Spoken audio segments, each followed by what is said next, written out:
राजश्याम भजौना राजश्याम भजौना राजश्याम भजौना राजश्याम भजौना राजश्याम भजौना ढुङ्को ज्योति बाली नाचौना राजश्याम भजौना ढुङ्को ज्योति बाली नाचौना राजश्याम भजौना राजश्याम भजौना राजश्याम भजौना बाली नाचौना राजश्याम भजौना ढुङ्को ज्योति बाली नाचौना राजश्याम भजौना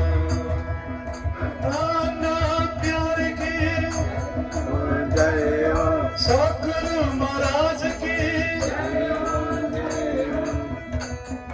प्रेम हाम्रो आहार प्रेम हाम्रो वस्त्र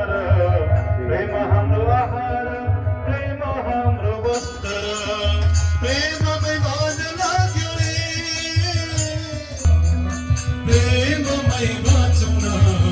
राजश्याम भजौँ प्रेमको ज्योति बाली राजश्याम भजौना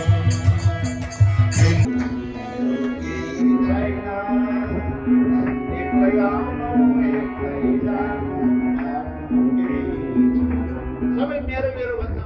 तर वास्तवमा मेरो भन्ने वस्तु केही छ त लिएर जाने केही छ केही जान्छ त साथमा एक्लै आउनु एक्लै जानु लानु त केही छैन खाली कुनै कविले हिन्दी कविले एक कविता लेख्नु भयो क्या कोटा कारो नारामे दरे अश्वमेध नन्दरे अनेका धर्मा ताराभिषे तीरतवा सवासंतारे सिद्ध करो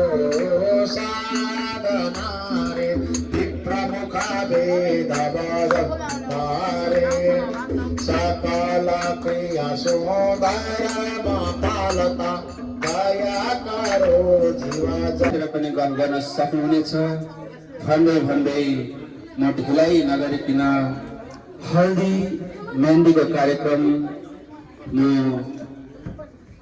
परमपूज्य दिनेश शास्त्रीजी महाराजजीलाई यो माइक्रोफोन दिन चाहन्छु र हजुरहरू शान्तमय वातावरणमा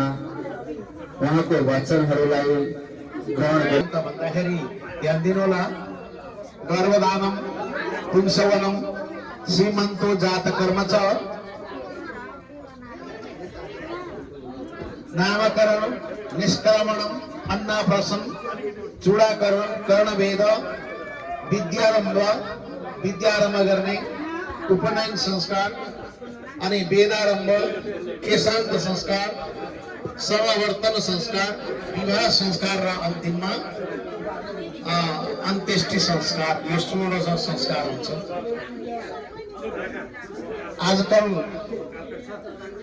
आजकल के छ भने कतिवटा संस्कारहरू मानिँदैन भने 2-4वटा हाम्रो हिन्दू धर्मको शास्त्र अनुसार 2-4वटा संस्कार हामीले गर्दै आउने गरेका छौं र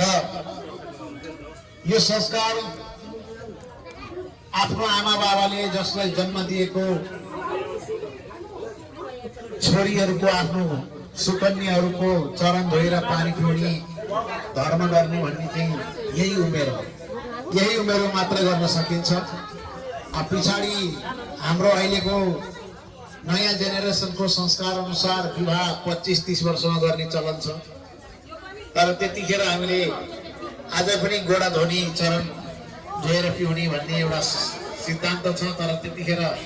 गर्नु राम्रो होइन।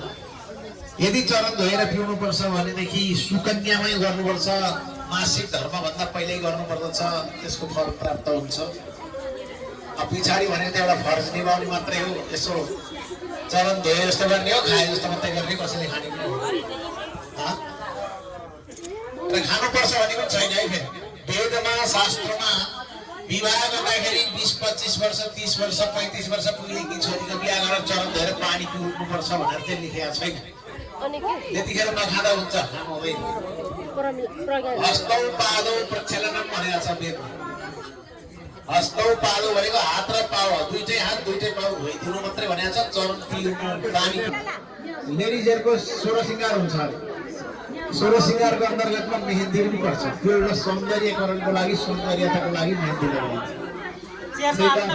सोह्र श्रृंगारको लागि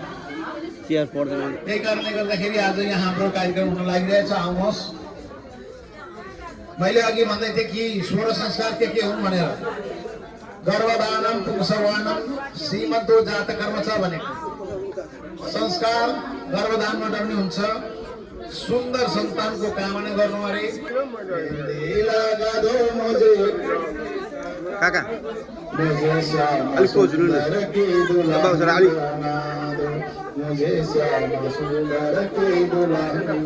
हाम्रो जेठा आमा बाबा आउनु भएको छ क्यानाडा नेदरल्यान्डदेखि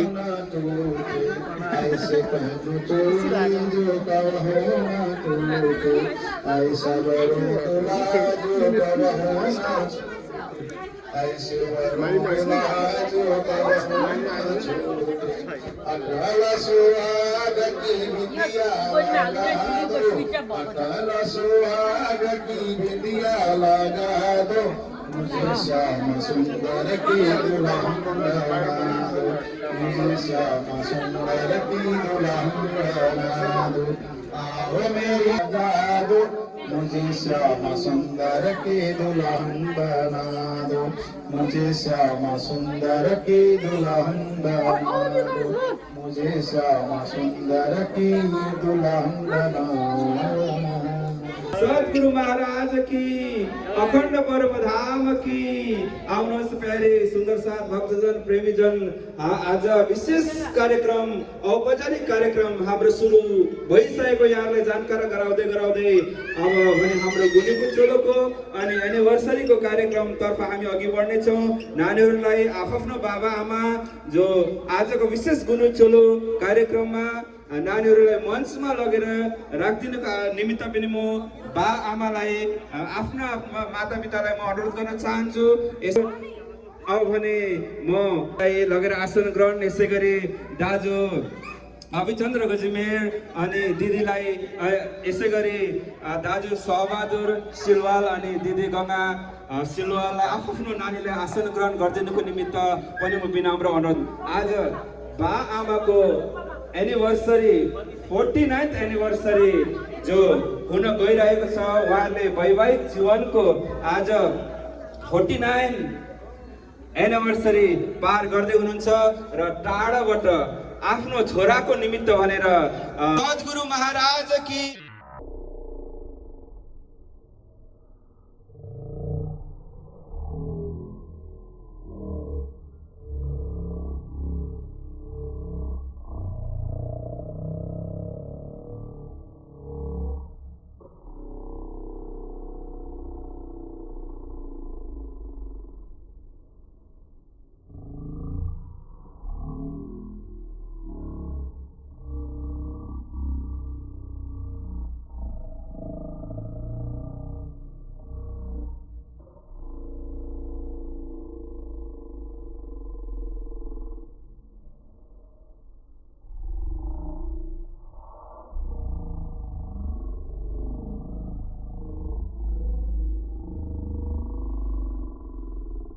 फेरि पनि म धेरै धेरै अब हाम्रो केही क्षण पछाडि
हुनुहुन्छ उहाँले आजको विशेष पठन पाठनको कार्यक्रम भनेको हिजो घरमै नै सुसम्पन्न भएको छ।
र आउनुहोस् प्यारे सुन्दर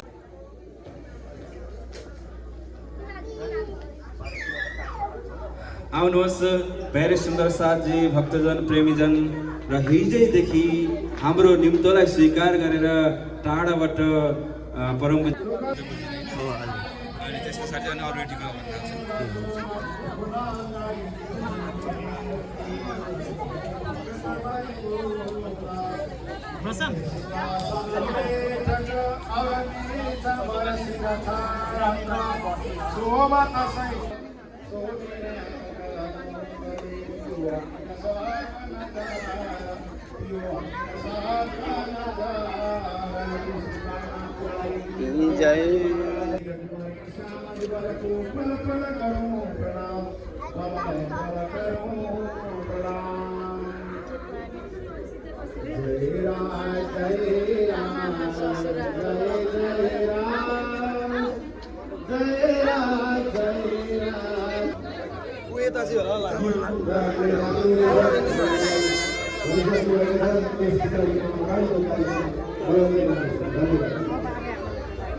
पङ्गिनी आदरणीय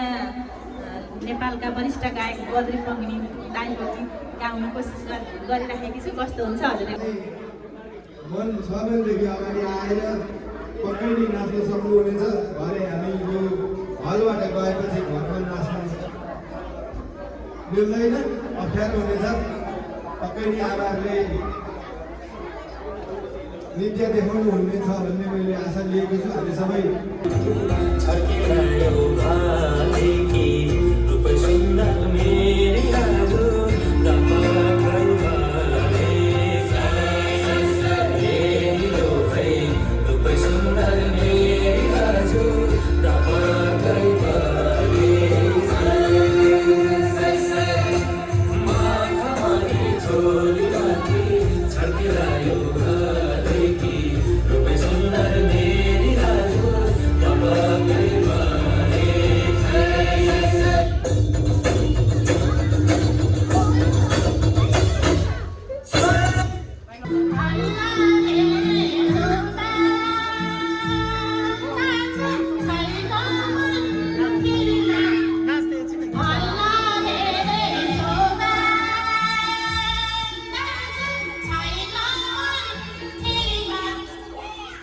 अलिक क्लोज नाच्नु अलिक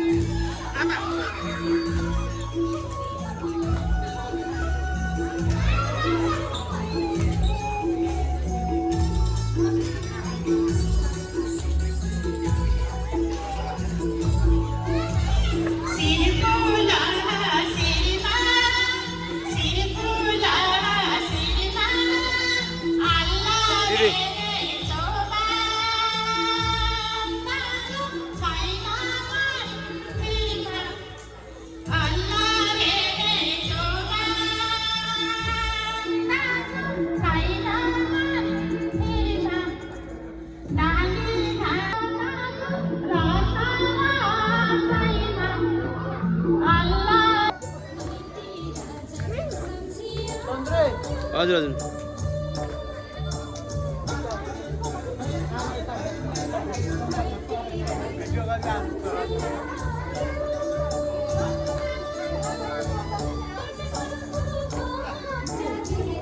कुकु पनि एकछिन उफ्रिनु न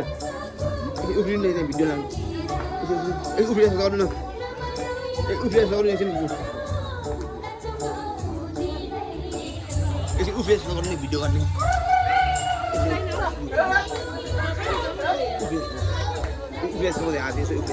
आत्मा यसो गरिदिनु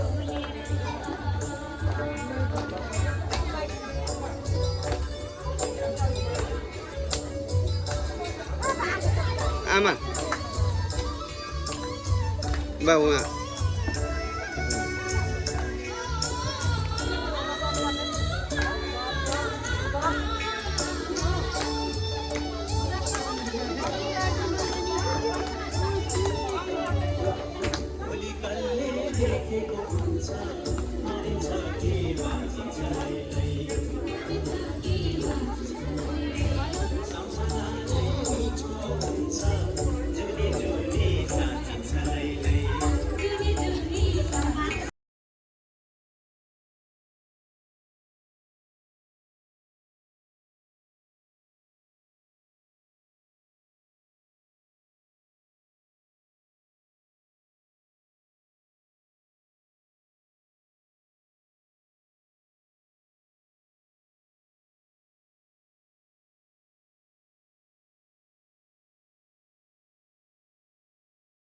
उपस्थित हुने सम्पूर्ण मेरा प्रेमी दाजुभाइ दिदीबहिनी र आफन्त मेरो डम्बर सिंह गजमेरको आज जन्म उहाँको चाहिँ एनिभर्सरी 49औँको एनिभर्सरी साथै उहाँका नाता नातिनाको गुन्यु चोली नातिनीहरूको गुन्यु चोली छोरीको छोराको छोरी उनीहरूका गुन्यु चोलीको कार्यक्रम भएको नाताले भएको हुनाले गर्दाखेरि म उहाँहरूलाई कुनै आशीर्वाद दिनका लागि आज उपस्थित भएको छु र आज म धेरै हर्षित छु, धेरै खुसी छु। उहाँहरू म नेदरल्यान्डमा भए पनि उहाँहरूको आशीर्वादले गर्दा उहाँहरूको भाग्यले गर्दा म यहाँ उपस्थित हुन सकेँ र मलाई यहाँ बडा आनन्द छ। आजको दिन मेरो खुसीको दिनहरू पनि छ। मेरा नानीहरूलाई आशीर्वाद दिन पाएँ, सबैसँग भेट हुने, मेरा साथीभाइ सबै इष्टमित्रसँग मैले भेट गर्न पाउँदा मलाई धेरै गर्वको कुराहरू भइरहेको छ। र यो एउटा भिडियो गरिरहेको छ, यो भिडियोले मलाई पछि म गइहालेँ भने पनि यो भिडियो रहिरहन्छ। मेरो साथी, मेरो नाता, मेरो नातिको साथमा रहिरहन्छ र सबैलाई मेरो शुभ आशीर्वाद सम्झना र माया सम्पूर्ण सबैलाई रहिरहन्छ। धन्यवाद, प्रणाम सबैलाई।